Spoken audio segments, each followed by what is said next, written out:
ओम वक्रतुंड महाकाय सूर्यकोटि समप्रभः निर्विघ्नं कुरु मे देव सर्वकार्येषु सर्वदा। मीता जी को तंत्र शब्द से बहुत प्रेम है।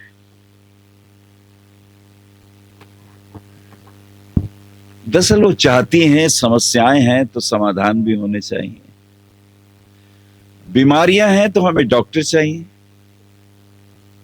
कष्ट है तो कष्ट के निवारण के उपाय भी चाहिए।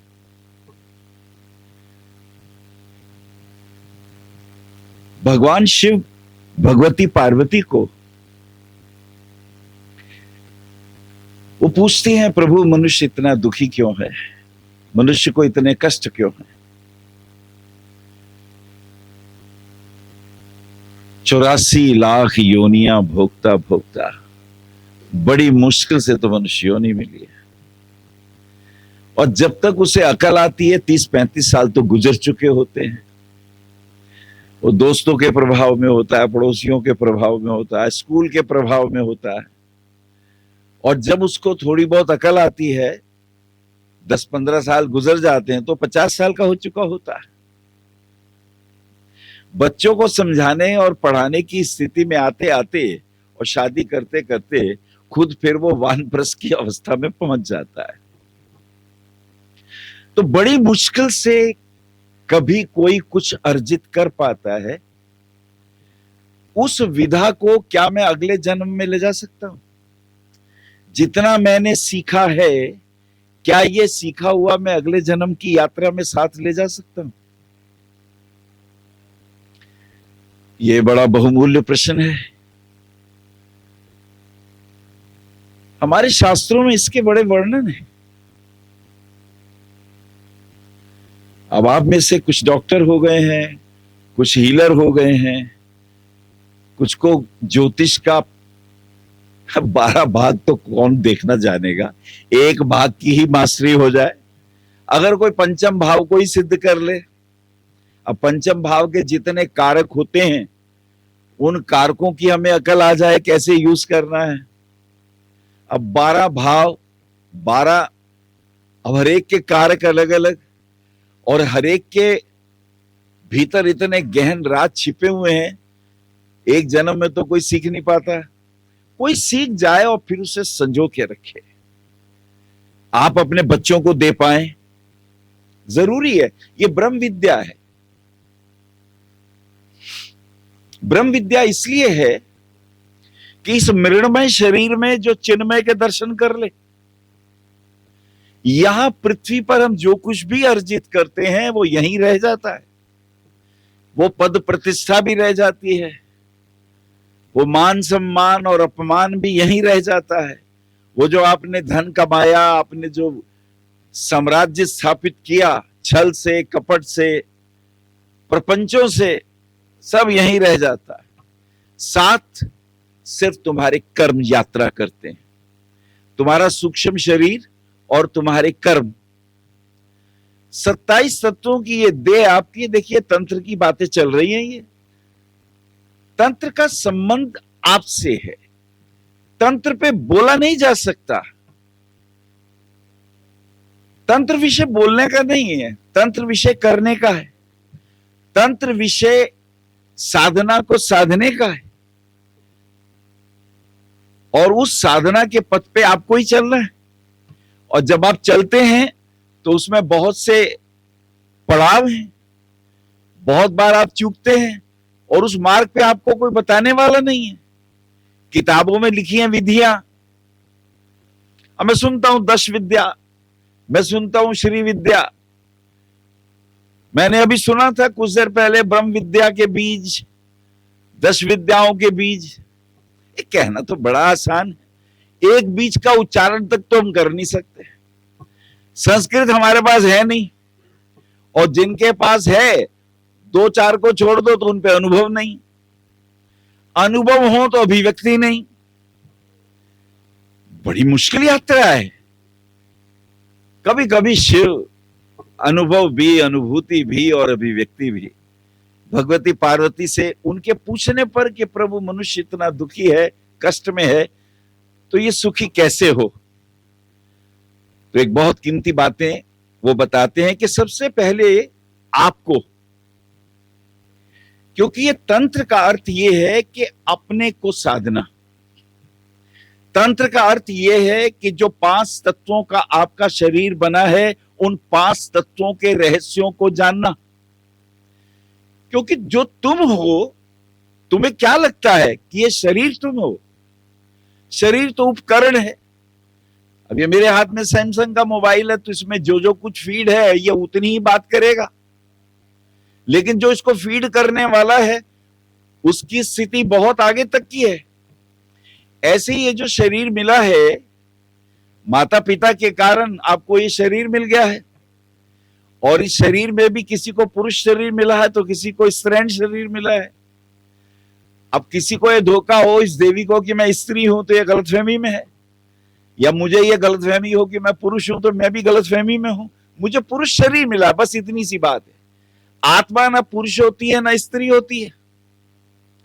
आत्मा की एक यात्रा है, आपके पिछले अनंत जन्मों के कर्मों का, और उन कर्मों से आपका आगे का भविष्य की यात्रा क्या होनी है, यह आपके वर्तमान ने तय करना है।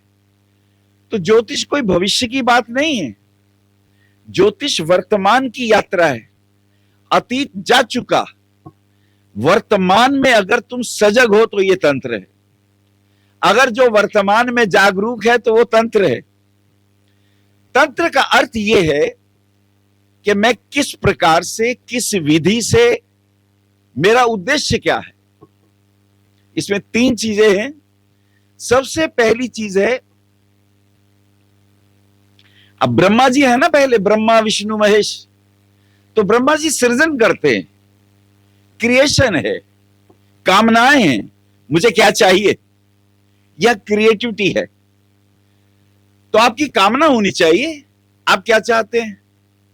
अब कई तंत्रकार तो भूत प्रेत सिद्धियां हैं, अब बहुत सारी ऐसी शक्तियां हैं, चंडालियां हैं, कर्ण पिशाचनियां हैं, अनंत शक्तियां हैं, वार्तालियां हैं, वो वार्ता करती हैं कान पे। ये बहुत सी दिव्य शक्तियां हैं। ये कभी आप जैसी थी, इन्होंने भी साधनाएं करी, देवी की साधनाएं करी, देवी के साथ सखी बन गई, उनके सायुज्य प्राप्त कर लिया, पर अभी भी आपके आसपास ही होती हैं। ये कभी कभी वहां भी हेलो हेलो कर लेती हैं, पर अधिकांश आप ही के पास होती हैं। और जब आप कोई साधना करते हो तो उसमें आपके मार्ग में आपकी सहायिका हो सकती है, लेकिन उसके लिए आपके पास योग्य गुरु हो, उसके लिए आपके पास संकल्प हो।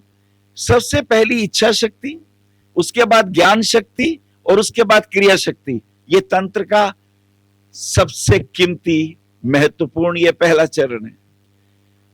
सबसे पहले आपकी इच्छा शक्ति, इसको मैं संकल्प शक्ति भी कहता हूं, कि मैंने ये संकल्प किया कि मुझे ये चाहिए, मुझे यही चाहिए, ये मेरा विचारधारा है। उसको कैसे प्राप्त करना है, वो ज्ञान शक्ति। ज्ञान शक्ति ये बताएगी कि उसकी विधि क्या है, उसका तरीका क्या है, और फिर एक्शन प्लान, ये तंत्र है। ये जो क्रिया शक्ति है यही तंत्र है। तो क्रिया शक्ति, विचार शक्ति, और एक आपकी इच्छा है जिसको मैं संकल्प भी बोलता हूं, एक ज्ञान शक्ति है, और एक आपकी क्रिया शक्ति है। इन 3 शक्तियों से आप कुछ भी इस ब्रह्मांड में अर्जित कर सकते हो, कुछ भी। आपको लगेगा आप कैसे कर सकते हो, सच भी है, हम तो नहीं कर सकते, पर हमारे भीतर जो शक्ति हमें जीवन दे रही है, जो शक्ति हमारे अंदर ये गति प्रदान कर रही है, जो हम बोल रहे हैं, वो आप सब में भी है। वो शक्ति पशुओं पे भी है, पक्षियों पे भी है, वो शक्ति पेड़ों में भी है, वो शक्ति पत्थरों में भी है, वो शक्ति बहते हुए जल में भी है। इसलिए आपने देखा होगा, ऋषि ने जल हाथ में लिया और वरदान दे दिया, जल हाथ में दिया तो श्राप दे दिया। जल माध्यम बन जाता है, अग्नि माध्यम बन जाती है। जल और अग्नि, अग्नि जब माध्यम बनता है तो ऊपर की शक्तियों को आकर्षित करता है। जल जब माध्यम बनता है तो पृथ्वी की ग्रेविटेशन पावर को आकर्षित करता है। पृथ्वी जब जल और पृथ्वी ये दोनों मित्र हैं, आकाश और वायु ये मित्र हैं। बल्कि और अच्छे शब्दों में कहूं तो ये अग्नि और ये वायु मित्र हैं और आकाश न्यूट्रल है जो ऊपर है बिल्कुल। सारा कमाल यहां रहते हुए उससे संबंध जोड़ना है। तो यहां रहते हुए जल और पृथ्वी की शक्तियां चाहिए और ऊपर जाने के लिए आपको अग्नि और वायु की शक्तियां चाहिए। अब देखिए इन्हीं के फिर इष्ट देव हैं। वो जो बिल्कुल पृथ्वी की शक्ति है उसका नाम शिव है। वो कैलाश में है, वो आपसे संबंध बनाते हैं, वो कहते हैं मेरे बच्चों मैं तुम्हारे साथ हूं। वो कैलाश में है और उनके कुछ सेंटर हैं। जितने 12 ज्योतिर्लिंग हैं ये सब भगवान शिव के वो सेंटर हैं जहां अगर आप जाके रुद्र अभिषेक करते हैं और अपनी कोई कामना वहां रखते हैं वो कामना वहां पहुंच जाती है। महाशक्तियों के सेंटर हैं, देवियों के सेंटर हैं जिन्हें हम शक्तिपीठ कहते हैं। अब शक्तिपीठ भी बहुत सारे हैं। देवी यानी शक्ति और पुरुष। तो जो पार्वती है वो शक्ति है और जो शक्ति है वो नेगेटिव ऊर्जा है, ध्यान रखिए। शिव जो है वो विधायक ऊर्जा है। तो पॉजिटिव और नेगेटिव ऊर्जाओं के माध्यम से हम कुछ अर्जित कर सकते हैं। बहुत सारे प्रयोग किए गए हैं इन शक्तियों के साथ संबंध बनाने के और ये शक्तियां आपकी मदद भी करती हैं। अब जैसे आज रवि पुष्य नक्षत्र, रवि पुष्य नक्षत्र एक ऐसी स्थिति है आकाश मंडल के अंदर कि जिसमें बैठ के यदि कोई व्यक्ति संकल्प करे कि मुझे यह बनना है और उसकी विधि में उतर जाए, इच्छा भी हो, ज्ञान भी हो और विधि भी हो, तो ये वो स्थिति है जो उनके साथ संबंध जोड़ सकती है। अच्छा, हमें लगता है वो बहुत ऊपर है, नहीं, वो तुम्हारे भीतर ही है। प्रभु बड़े मेहरबान है, उन्होंने ये सारी शक्तियां आपके भीतर ही रखी हुई हैं। हमारे शरीर के अंदर वो सारे 5 तत्व हैं। हमारे शरीर के अंदर वो सब दिव्य शक्तियों के केंद्र हैं। तो जिन्हें हम षट चक्र भेदन कहते हैं, जिन्हें हम विशेष रूप से मूलाधार से सहस्रनार चक्र की यात्राएं करते हैं, वो सब आपके मेरुदंड में हैं। और ये जो आपका रीढ़ की हड्डी का मेरुदंड है, आप जानकर हैरान होंगे, ये हर जानवर, हर पक्षी के भीतर सेम होता है, किसी का छोटा और किसी का बड़ा। और उसी मेरुदंड के अंदर विशेष रूप से अलग अलग, जिसको हम नाड़ियां कहते हैं, उन नाड़ियों से शक्तियों का विशेष रूप से सृजन होता है। उस शक्तियों को सृजन करने के लिए स्वर साधना का ज्ञान होना जरूरी है। अब स्वर साधना में आपका वाम स्वर चल रहा है या आपका दाहिना स्वर चल रहा है। बायां और जो दाहिना स्वर है, जिसे हम इड़ा और पिंगला भी कहते हैं, मंत्र जाप इन्हीं के बीच में किए जाते हैं। अब आप जैसा आपका मन करे आप जाप कर लें तो कुछ नहीं होगा। कौन सी शक्ति का आवाहन करना है तो कौन से सुर में करना है और कौन से सुर में दूसरा जाप करें। अब जितनी भी सूर्य से संबंधित, अग्नि से संबंधित शक्तियां हैं वो दाहिनी नासिका से संचालित होती हैं। और जितनी भी सौम्य, जितनी भी समर्पण की, जितनी भी अभ्युदय की, जितनी भी वरदान की, जितने भी आशीर्वाद की और कृपाओं की शक्तियां हैं वो वाम नाड़ी से संचालित होती हैं। तो यदि आपको, और आपका हर 1 घंटे में सुर बदलता है। अभी भी आप देखेंगे, एक नासिका बंद करके देखे, सांस लें और देखे कौन सी नासिका चल रही है। तो कईयों की बाईं चल रही होगी, कईयों की दाईं चल रही होगी। अच्छा, जिनकी दाईं चल रही होगी वो मेरी बात को बड़ी एकाग्रता से सुनेंगे और जिनकी बाईं चल रही होगी वो बातें कर रहे होंगे। उसे चेक कर लो, तो इसमें परेशान होने की जरूरत ही नहीं है। उनका मेरा सुर नहीं मिल रहा। स्कूल में भी मास्टर साहब पढ़ाते हैं, 50 बच्चे सुनते हैं, एक फर्स्ट आता है, एक सेकंड, बाकी फेल हो जाते हैं। ये वही है जिनके सुर नहीं मिले। तो गुरुजी पहले तो सुर साधना सिखाते हैं। भाई प्रातः काल उठो, देखो स्वर कौन सा चल रहा है, कौन सा स्वर चल रहा है, ये चेक करो। अब जो स्वर चल रहा हो, अगर बायां स्वर चल रहा हो तो ये समर्पण का स्वर है। ऐसे में हाथ जोड़ के पृथ्वी को छुइए, उन्हें प्रणाम करिए। दाहिना स्वर चल रहा हो तो सूर्य से संपर्क साधना का स्वर है ये। कौन से मंत्र जाप करना है, कैसे करना है, चलिए मैं आपको एक छोटी सी विधि देता हूं। आप अपने जीवन काल में उस विधि को अपनाएंगे तो आपको पता चलेगा तिलक का क्या फायदा होता है। ये जो तिलक लगाया है, ये क्यों लगाया है? आपने जो हाथ में ये रक्षा कवच बांधा है, इसका क्या मतलब है? जो यज्ञोपीत पहना है, ये सब तंत्र है। जो यज्ञोपीत पहना है, क्यों पहना भाई यज्ञोपीत? इसका क्या मतलब होगा? मंदिर में जाके जो हम घंटा बजा रहे हैं, ये क्या ऐसी भगवान जी को जगाने जा रहे हैं क्या? नहीं भैया, भगवान तो जागे हुए हैं। तुम्हारी ही समस्या है, तुम्हारी समस्या का समाधान कर रहे हैं। अब जैसे मिसाल के तौर पे आप सवेरे उठे, सवेरे उठ के आपने स्वर देखा, बायां स्वर है तो पृथ्वी को छुआ, दाहिना स्वर है तो प्रणाम किया। अब आप उठिए, उठने के बाद बहुत अच्छा है, दोनों हाथों से पहले अपने को ही देखिए, क्योंकि आपके हाथों में ये जो 10 उंगलियां हैं, इसके अंदर सारे वो स्विचेस हैं जो आपकी पूरी बॉडी को चार्ज कर सकते हैं। कुछ भी ना करें तो कस के रगड़ लीजिए हाथों को और अपनी आंखों से लगा लीजिए। बहुत विधियां हैं, सरल सरल सी विधि दे रहा हूं मैं। इतना करने से आपकी बॉडी जो है वो ट्यून में आ जाएगी। उठने के बाद कोशिश करें कि प्रातःकाल 5 बजे उठे। जब 5 बजे उठते हैं और उस वक्त अगर आप भगवान विष्णु का ध्यान करते हैं, वो विष्णु मुहूर्त है। सूर्योदय से 96 मिनट पहले ये मृत्यु मुहूर्त होता है। कुछ जल रहा है, अग्नि तत्व जागृत हो गया।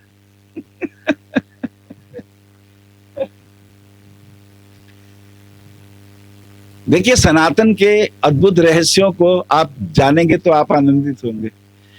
अगर प्रातःकाल उठ के आपने स्नान वगैरह कर लिया, 6 बजे तक निवृत्त हो जाइए, नहाना वगैरह जो भी कुछ करना है।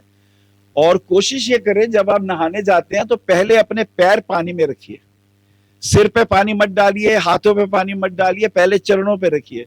क्यों? ऋषि मुनि जब पहले होते थे वो नदियों में जाते थे, तो नदी में पहले पैर आते हैं आपके। जब पैर नदी में पहले आ जाएंगे, बीपी भी डाउन हो जाएगा, जितनी भी बीमारियां सारी अर्थ हो जाएंगी। जीवन जीने के ये सूत्र हैं। आज नदियां तो है नहीं, अब हम घर पे शावर ही पहले सिर पे डालते हैं, बिल्कुल सत्यानाश उल्टा करते हैं। ना बीमारी हो तो होनी शुरू हो, अगर ना किसी को फॉलिस गिरना हो तो गिरे।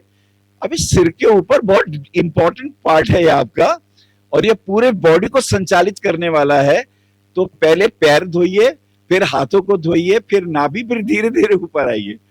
ये एक छोटा सा प्रयोग नहाने का कर लिया आपने।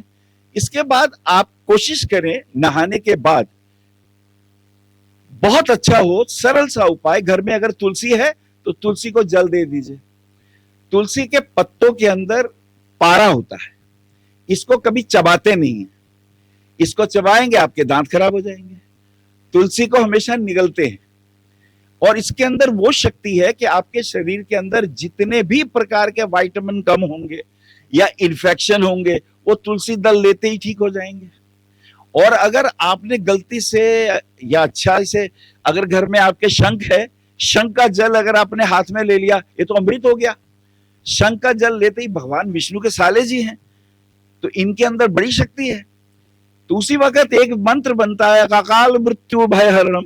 जब पंडित जी जल देते हैं तो शंख में भरा हुआ जल देते हैं। अकाल मृत्यु भय हरणम सर्व व्याधि विनाशकृतम विष्णु पादोत्कम पीत्वा पुनर्जन्म न विद्यते। ऋषि मुनियों ने कितने सरल सूत्र बनाए हैं, और उसके अंदर भी बहुत से आयोजन है। उसमें चरणामृत वो आपको देते हैं, और चरणामृत में गाय का बड़ा सुंदर आशीर्वाद छिपा हुआ है। उसमें गोबर भी होता है, उसके अंदर गोमूत्र भी होता है, उसमें दही भी होता है, घी भी होता है। ये सारी चीजें आपके शरीर के विष को बाहर निकालने का आयोजन है। वास्तव में हमारे मंदिर जो हैं ये आरोग्य धाम है। अब आप भगवान सूर्य को जल दे रहे हैं, ये सब तंत्र चल रहा है। आप तंत्र का मतलब वो हड्डी घुमाना, शराब पीना, इन मूर्ताओं में मत पड़ना। और जो तुम्हें गुरु ऐसी मूर्ताएं दे, उससे तो 1 करोड़ मील दूर रहना। तंत्र का अर्थ है कि मैं अपने जीवन को सुर में ले आऊं। जैसे भारत को क्या कहते हैं? गणतंत्र। तंत्र आया उसमें, गणतंत्र। और गणेश जी को क्या कहते हैं? गणाध्यक्ष, जो गणों के अध्यक्ष हैं। आप भगवान सूर्य को जल दें, जब भी जल दें हाथ ऊपर उठा के दें। जब जल गिरे, जल के बीच में से सूर्य को देखें। यहां विज्ञान छिपा हुआ है। सूर्य की किरणें जल से टकरा के आपके आंखों में, आपके आज्ञा चक्र को, आपको एक्टिवेट करेंगी, आपको ऑक्सीफाइड करेंगी। अब यूं जल दे दिया, ये तो व्यर्थ हो गया। उसको जल के बीच में से देखना था। अच्छा, जो जल गिरा अब उसकी एक परिक्रमा ही कर लो। परिक्रमा के बड़े लाभ हैं। आपने परिक्रमा करी, भगवान सूर्य को प्रणाम कर लीजिए, इतने में ही आपको लाभ मिल गया। अब कई लोग कहते हैं सूर्य को जल दिया, सूर्य को जल पहुंचा नहीं पहुंचा। अरे भाई, तुझे क्या लेना देना सूर्य को जल पहुंचा नहीं पहुंचा? तू बता, तू सूर्य को जल देने तक पहुंचा कि नहीं पहुंचा? तू अपनी घोषणा कर। कई है वो इसी में ही पड़े हुए हैं। एक महाराज मिले, बोले साहब वो सूर्य को तो जल नहीं पहुंचता। मैं तो ताऊ ये बता, ये जो बरसात हो रही है तेरे चाचा करवा रहा है? मैं कहा वो सूर्य अटलांटिक महासागर का, भूमध्य सागर का पानी वाष्प से उन्होंने उड़ाया, बादल बनाया, जहां जरूरत है वहां बरसात कर दी। मेरे सूर्य में ताकत है। अब तू बता, तेरा कोई उस्ताद ऐसी बरसात करा दे तो? लोग, मजा आता है लोगों को, खींचो। पर चूंकि हम लोग 70 साल से लॉर्ड मैकॉले और क्लाइव लाइड के षड्यंत्रों के शिकार रहे, 70 वर्ष तक की जितनी उपज है कुछ को छोड़ दें, उनको छोड़ दें जो डरे नहीं। जो डर गए वो मुसलमान हो गए थे, जो कटने से डरे थे वो मुसलमान हो गए थे, और जो नहीं डरे वही यहां जीवित बिंदु हैं, हिंदू हैं। तो ये लोग जो आप हो, आप भाग्यवान हो, आपके बड़े कटे लेकिन डरे नहीं, उन्होंने धर्म अधर्म स्वीकार नहीं किया। तो ये आप भाग्यवानों के लिए है ये सारी बातें। भगवान सूर्य को जल दे के हमारी आंखें भी ठीक हो गई। और अगर चक्षु उपनिषद आता है तो वो पढ़ लो, नेत्र उपनिषद आता है तो वो पढ़ लो। अरे कुछ भी नहीं आता तो ओम सूर्याय नमः इतना ही बोल दो, आपकी आंखों की ज्योति बहुत तेज हो जाएगी, आज्ञा चक्र एक्टिवेट हो जाएगा। और घर आके फिर काम क्या करना, कुछ ना करो तो चंदन लगाओ। माथे पे जो चंदन लगाएगा उसकी स्मृति तेज होगी, उसके जितने भी विष है, कोबरा जैसा विष भी वहां काम नहीं करेगा, क्योंकि चंदन के वृक्ष पे सांप लिपटे रहते हैं और उसको डसते रहते हैं। तो चंदन को तो कुछ नहीं होता, लेकिन वो सांप को बड़ी शीतलता मिलती है, उसे तो बड़ा चैन मिलता है। तो ये जो चंदन है, हमारे यहां जब मंदिर में जाओगे तो ब्राह्मण आपको माथे पे चंदन का तिलक करेंगे। और फिर तिलक के अलग अलग, ये एक विज्ञान अलग है कि गुरुजी जैसा करना, ये तो कोई नहीं करता, ये तो अकेले यही गुरु करता है। ऐसे वाला तिलक लगा लो, लंबे वाला तिलक है, खड़े वाले तिलक हैं। अब कई शिव को अर्पित हैं, कई गणपति को अर्पित हैं, कई देवी को अर्पित हैं, ये एक अलग टॉपिक हो जाएगा। लेकिन तिलक जरूर लगाओ। कुछ ना मिले तो रोली लगाओ। रोली के अंदर क्या है, हल्दी है और नींबू है। नींबू का विटामिन सी वही है। अब तुम क्या, गुरु जी बीमार हो गए, डॉक्टर ने कहा विटामिन सी की गोली खा। अबे दुष्ट, बता दे तिलक लगा ले। रोली का तिलक लगा लो, रोज लगाओगे विटामिन सी की कमी होगी ही नहीं तुम्हारी बॉडी में, त्वचा के माध्यम से पहुंच जाएगा। मंदिर चलेगा, मंदिर जरूर जाओ, चाहे आपके घर में मंदिर हो, मैं उसको मना नहीं करता, वो होना चाहिए, वो एक आशीर्वाद होना चाहिए घर में। लेकिन आपको प्रातः काल और सायंकाल में से आरती अटेंड करने के लिए मंदिर में जरूर जाना चाहिए। जब आप मंदिर में जाते हैं तो वहां चमत्कार होता है। क्या चमत्कार होता है? पहली बात तो वो जो मूर्तियां हैं वो प्राण प्रतिष्ठित है। क्या है? प्राण प्रतिष्ठित है। और जब मूर्तियों से प्राण प्रतिष्ठा हो जाती है तो मूर्ति भी चाहती है कभी मेरे सामने आके बैठना, कभी मुझसे हेलो हेलो करना। वो जो तुम जाके मंत्र जाप कर रहे हो, तुम हेलो हेलो कर रहे हो, वो तुम पुकार रहे हो। या ऐसा ही आप अपने दोस्त के घर जाओ, एक का मुंह इधर एक का उधर, बैठे रहो घंटों, वार्तालाप ही नहीं होगी। और अनजान व्यक्ति को देख के भी मुस्कुराओ और कह दो आप बड़े अच्छे लग रहे हैं, आपके कपड़े बड़े प्यारे लगे। ये स्तोत्र हो गया, यही स्तोत्र है, स्तुति ही स्तोत्र है। और अच्छे कर्मों का गुणगान करना ही स्तोत्र है। इसलिए शास्त्रों में कहा स्तुति किम न तुष्यति, स्तुति किसे संतुष्ट नहीं करती। तो जब मंदिर में जाके, अब देखो कमाल, तंत्र शुरू हो रहा है। अगर शारीरिक कष्ट है तो शिव का ध्यान करो, क्योंकि जो पृथ्वी तत्व है वो आपकी बॉडी के अंदर हड्डियां, मांस, मज्जा, ये सब पृथ्वी तत्व है। और इस पृथ्वी के आचार्य भगवान शिव हैं। अगर शिव की आराधना करोगे, अगर महामृत्युंजय मंत्र की आराधना करोगे, अगर शिवलिंग पे जल ही चढ़ा दोगे, सर्व रोग विनश्यंती, सब रोग दूर होंगे, क्योंकि उसके जो सीनियर एमडी डॉक्टर है वो शिव जी हैं। अच्छा, ब्लड इन्फेक्शन हो रहे हैं, हीमोग्लोबिन कम हो रहा है, जाओ गणपति के पास, क्योंकि जल के देवता गणेश जी हैं। मूर्तियां बनती हैं, गणपति का वाहन होता है, फिर क्या करते हो? विसर्जन कहां करते हो? जल में। गणपति जो है वो जल के देवता हैं। तो रक्त संबंधी जितने विकार हैं, और खास करके मेरी बेटियों को जो मेंसेस महीने में कष्ट होते हैं, गणपति की उपासना से, मात्र गणपति की मूर्ति के आगे बैठ के प्रार्थना कर लो। क्या कहते हो? मैनिफेस्टो किया था आज मैंने किया था। आज ये फैशन चल पड़ा है ये। अरे पता है नहीं मैनिफेस्टो क्या होता है। किया था मैंने। क्या किया था? मैनिफेस्टो किया था। कैसा किया था मैनिफेस्टो? ये तेरे हाथ में माला है ना, ये मुझे मिल जाए, हे भगवान ये मुझे दे दे, यही कह रहे हैं हम, और कुछ नहीं कह रहे। अरे हिंदी में बोल लो। संकल्प किया था मैंने, इसी चीज को पाने की धारणा की थी।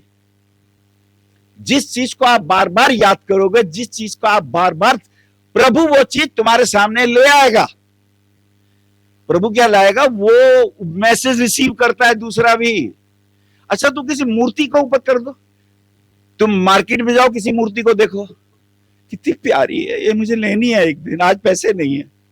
मूर्ति आ चुकी तुम्हारे घर, हो सकता है 15-20 दिन लगे, महीना लगे, वो तुम नहीं लोगे तो कोई तुम्हें गिफ्ट कर जाए। अरे ये वही है जो मैं देख के आई थी। तुमने बाजार में कुर्ता देखा, शर्ट देखी, पैंट देखी, वो आ गई तुम्हारे घर। तुमने जिसे देख लिया वो तुम्हारा हो गया। जरूरी नहीं वो फिजिकली तुम्हारे पास आए, वो तुम्हारे स्मृति कोश में आ चुका। और यदि बार बार ध्यान करोगे तो वो चीज सामने भी आएगी। यही तो मंत्र, बीज मंत्र है। बीज मंत्र क्या है? You are remembering same sound again and again. और ये बोलने से जो ध्वनि है, जैसे जल में पत्थर मारो तो वहां तरंगे पैदा होती हैं, और वो तरंगे जलाशय के कोने तक जाती हैं, फिर वापस आती हैं। ऐसे ही इस ईथर में जो तुम बोलते हो, वहां भी कंपन होते हैं। वो कंपन तुम्हारे प्रिय के पास, पिता के पास, मित्र के पास, प्रेमी के पास, इष्ट देवता के पास, सब जगह पहुंचते हैं। बार बार करोगे पहुंच जाएंगे, और पहुंचेंगे तो वापस आएंगे। किसके पास आएंगे? उसी के पास जिसने याद किया है। यह है स्तोत्र का पाठ करने का फल, यह है मंत्र जाप करने का फल। अगर माँ ने कहा बेटा हनुमान चालीसा का जाप कर, तेरे कष्ट दूर हो जाएंगे, इस भाव से यदि बेटे ने हनुमान चालीसा का पाठ करना शुरू कर दिया, रिजल्ट आने लगेंगे। क्योंकि ये सारी चीजें क्यों हैं? तुलसीदास जी ने कह दिया है, जो ये पढ़े हनुमान चालीसा होए सिद्ध, होए मैनिफेस्टो, चलो तुम्हारी भाषा में बोल लूं, होए गौरीशा। गौरीशा, गौरी के ईश शिव जी कहते हैं। जो ये पढ़े हनुमान चालीसा होए सिद्ध, साखी गौरीशा।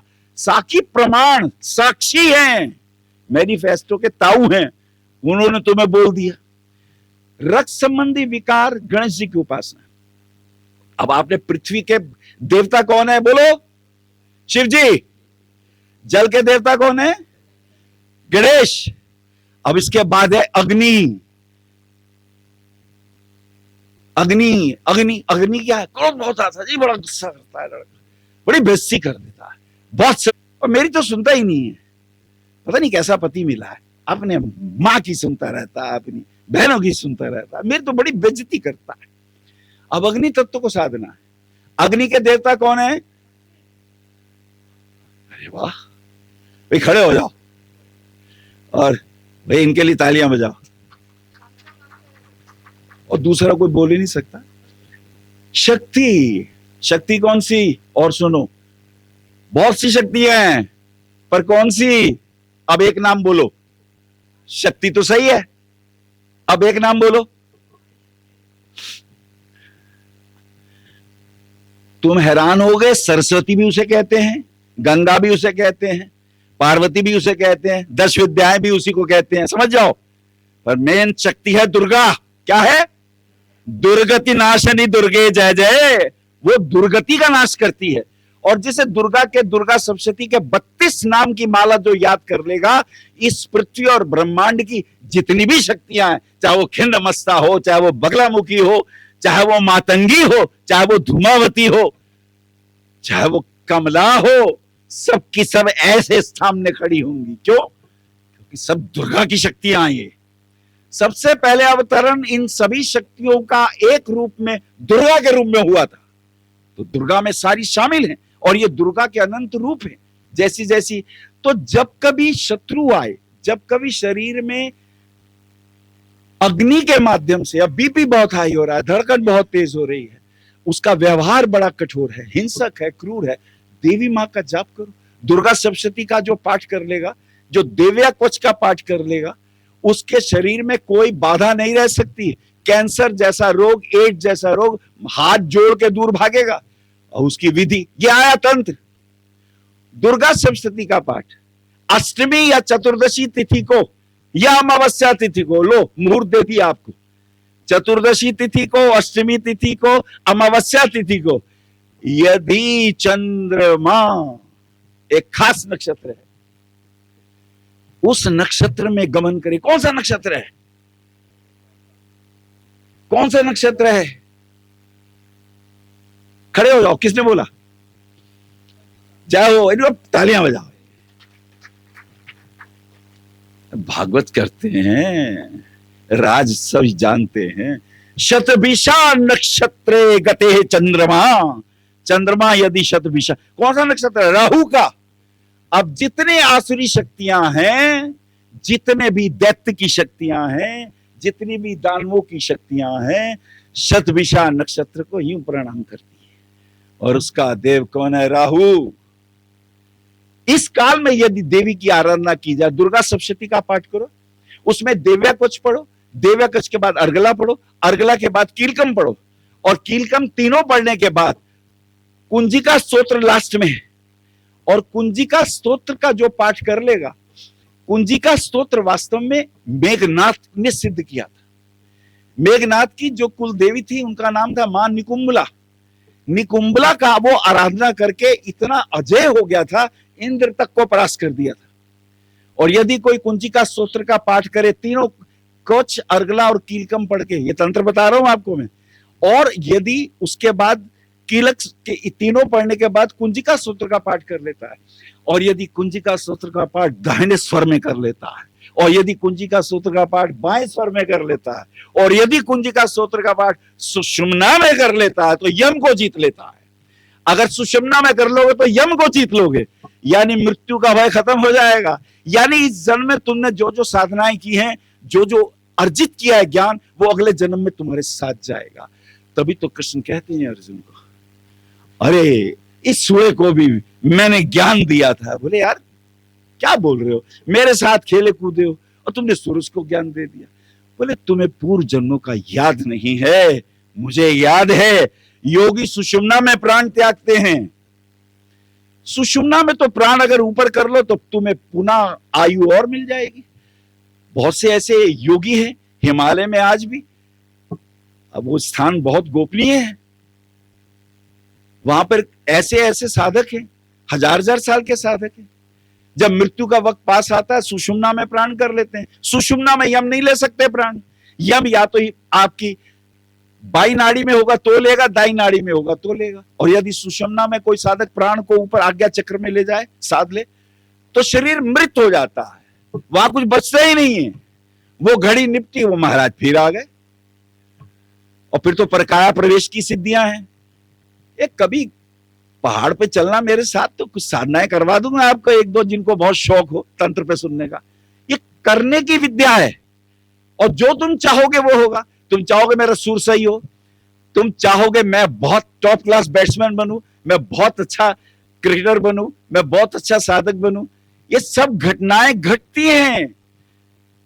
तुम्हारी इच्छा शक्ति, तुम्हारी क्रिया शक्ति और तुम्हारी संकल्प शक्ति होनी चाहिए। अब अग्नि के बाद फिर शक्ति है वायु की, आकाश गमन की शक्ति। खेचरी मुद्राओं का वर्णन है। हनुमान जी जिस शक्ति से ऊपर उड़ गए थे उसमें शरीर पृथ्वी के ग्रेविटेशन से मुक्त हो जाता है।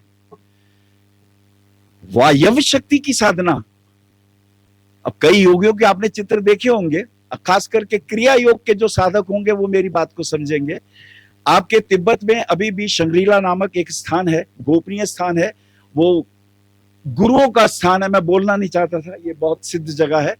यहां पर आप जा भी नहीं सकते, आपको ऑक्सीजन ही नहीं मिलेगी, आपका शरीर वहीं रह जाएगा। और जिन लोगों को ये प्राणायाम की शक्ति की हुई होगी गुरु के माध्यम से, जिन्होंने अपने प्राण सुषुम्ना में रखने की आदत बनाई हुई होगी, ये वहां जाके थोड़ी देर के लिए टिक सकते हैं।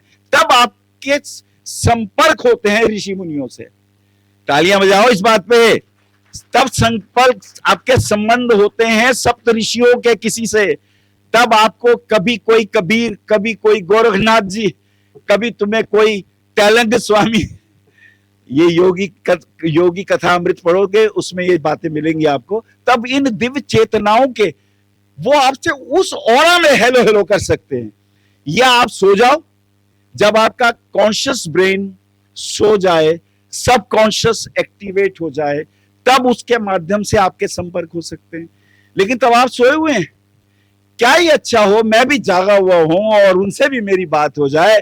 तो वो तब होगा जब श्वास की विधियों पे आपको कंट्रोल होगा। तो चलिए आपके लिए एक राज दे देता हूं। विज्ञान भैरव तंत्र नामक एक पुस्तक मंगा लीजिए, उसमें 112 विधियां हैं स्वयं को जानने की। कोई भी एक विधि का अच्छे गुरु की शरण में जाके साधना करें, इस शरीर से पार जाने की। मैं कौन हूं, मैं क्या था, अब क्या हूं, मेरी आगे की यात्रा क्या होगी। सच कहूं तो एस्ट्रोलॉजर तो तब बनोगे जब दूसरे का भविष्य जब तुम अतीत देख सकोगे तो तुम वर्तमान को तय करोगे, और जब वर्तमान को तय कर लोगे तो भविष्य की बातें हो जाएंगी। ये प्रैक्टिकल विषय है और प्रयोगात्मक विषय है, इसे आप अभी भी कर सकते हो। करना चाहोगे अभी कुछ देखो तुम्हारे पास शक्तियां क्या क्या हैं।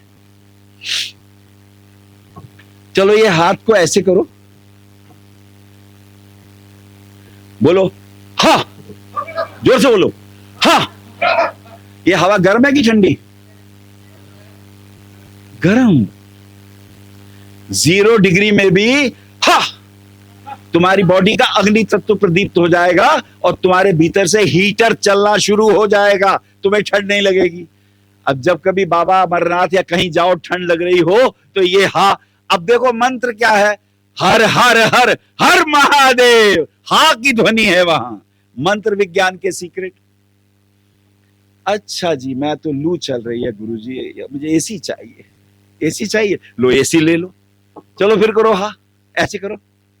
अब बोलो सा सा, ये शीतल स्वर है। सा जो है शीतल स्वर है, हा जो है आग्नेय स्वर है। ऐसे ही तुम्हारी देवनागरी के जितने वर्ण हैं ये मंत्र बीज हैं, ये सिम कार्ड हैं, अनंत शक्तियों से संपर्क करने के सिम कार्ड है।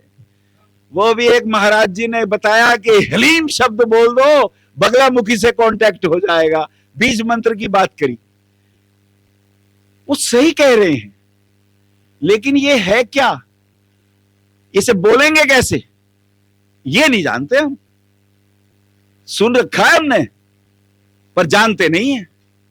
हम कवर्ग भी ठीक नहीं बोल सकते। आप में से कोई काका गागा यहां बोल के दिखाए, कोई भी एक खड़ा हो जाए और बोले कवर्ग बोलो, कोई भी खड़ा हो जाए बोलो।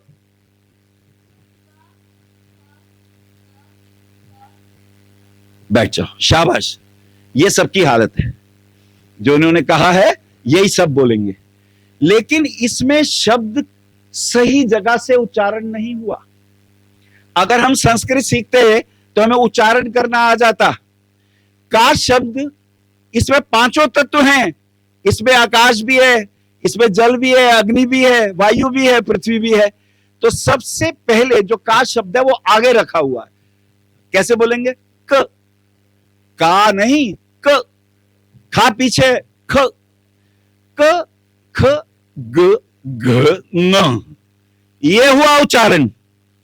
अब गुरुकुल होता तो तुम्हें ये वर्ड देवनागरी के सारे स्वर बोलने आ जाते, और स्वर बोलने आ जाते तो फिर तुम मंत्र जाप भी कर लेते, और जब मंत्र जाप कर लेते सही फ्रीक्वेंसी चलती, सही फ्रीक्वेंसी चलती, सही कनेक्शन होता, सही कनेक्शन होता, आशीर्वाद एकदम मिल जाता। चूंकि 70 साल से आपसे ये सब छीन लिया, संस्कृति तो छीन ली, जो कि देवनागरी, क्या शब्द, देवनागरी, देवताओं के नगर में रहने वाली। तो आज आप एक संकल्प लो और एक ध्यान कराऊंगा मैं आपको। पहला संकल्प, गुरुकुल स्थापित होने चाहिए, जिसमें जो हमारे योग्य गुरु आज भी भारतवर्ष में बहुत हैं, क्योंकि उन्होंने ये विद्या लिखी नहीं थी, ये विद्या कंठ पे होती थी। विद्या यो कंठई, धन जो गंठई, धन वो जो गांठ में हो, बैंक में नहीं, गांठ में, और विद्या वो जो कंठ पे हो। अगर मुझे यहां आके किताब देख के बोलना पड़े तो मैं भैया किस बात का गुरु हूं? विद्या कंठ पे होनी चाहिए। संकल्प लीजिए कि गुरुकुल की स्थापना में आप अब पिता होने के नाते, माता होने के नाते, जहां कहीं गुरुकुल चल रहे हो वहां उनकी सहायता कीजिए। आप अपने बच्चों को 1 घंटे के लिए भेजिए, 2 घंटे के लिए भेजिए, जा गुरुजी से संस्कृत सीख। वो कुछ भी सिखाएं, वो गायत्री मंत्र सिखाएंगे आपको, मुझे तो आता है गायत्री मंत्र, नहीं आता गायत्री मंत्र, बोलना नहीं आता, महामृत्युंजय मंत्र की तो बात ही छोड़ दो, हमें उच्चारण करना नहीं आता, कैसे बोलेंगे? वो सिखाएंगे। गुरुकुल में जाओ, वहां गुरुकुल में जाके गाय होंगी, गाय को आप चारे के नाम पे महीने का कुछ दो। गुरुकुल में जो गाय है उनका दूध लाओ, गुरु का सम्मान करो, क्योंकि वो तुम्हारे संस्कृति के संरक्षक हैं।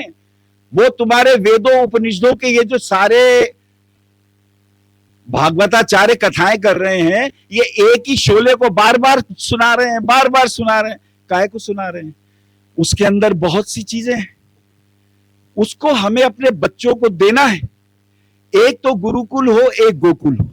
गोकुल में गाय जहां हो उनकी रक्षा करनी है, और गुरुकुल में जहां गुरु, जहां पर ये विद्याएं सिखाई जाती हैं वहां बच्चों को रखना है, या बच्चों को घंटे 2 घंटे के लिए भेजें। आप अपनी कमाई का 10% हिस्सा गोकुल और गुरुकुल में देना शुरू कर दें।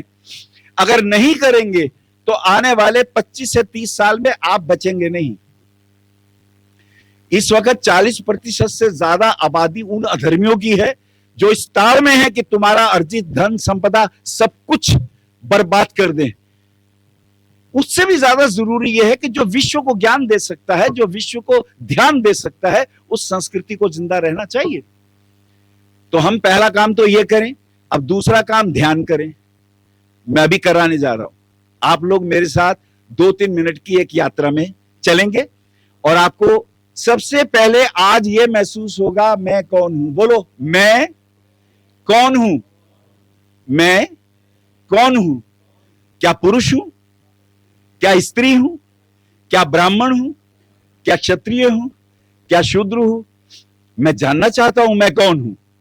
यह प्रश्न अपने भीतर डालना है। आज का पहला संकल्प, मुझे जानना है मैं कौन हूं। ठीक है, चलिए मेरे साथ 2-3 मिनट की यात्रा है। ध्यान के इस प्रयोग में आप सभी का स्वागत है। चलिए आंखें बंद कर लीजिए, ईमानदारी से आंखें बंद कर लेना सभी लोग।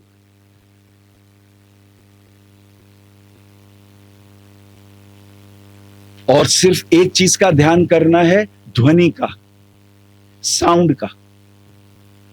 5 तत्वों में से ध्वनि के ऊपर हम ध्यान करेंगे।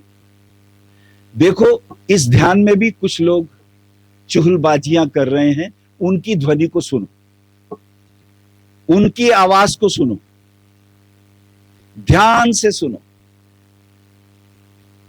अगर कोई एरोप्लेन गुजरे, कोई गाड़ी गुजरे, कोई भक्ति का गीत गाए, कोई अन्य किसी प्रकार की आवाज आए, तो उसको ध्यान से सुनो। लेकिन आवाज को सुनना है, उसमें रुचि नहीं लेनी। कोई गाली दे तो रुचि नहीं लेनी, कोई भक्ति का गीत गाए उसमें भी रुचि नहीं लेनी। तुम तटस्थ होकर सिर्फ सुनो, सिर्फ सुनो। अपनी श्रवण इंद्रिय को विकसित करो। क्योंकि रात्रि के 5 बजे अनंत दिव्य आत्माएं तुमसे बात करना चाहती हैं। अगर ये ध्यान तुम करोगे तो तुम्हारे उनसे संपर्क हो सकते हैं, तुम्हारे इष्ट देव से संपर्क हो सकते हैं। ध्यान से सुनो। और एक प्रश्न भीतर, मैं कौन हूं? मैं कौन हूं? क्या पुरुष हूं? क्या स्त्री हूं? क्या नाम हूं? क्या जाति हूं? ये सब कुछ मुझे यहां मिला है। मैं अलग था, ये शरीर मुझे पृथ्वी से मिला है। और मेरा प्रश्न ये है, मैं जानना चाहता हूं मैं कौन हूं। बाहर आवाजें हैं और भीतर तुम शांत हो, बिल्कुल मौन, कोई विचार नहीं करना, किसी किस्म के विचार को नहीं करना, नहीं तो तुम सुनने की प्रक्रिया से चूक जाओगे।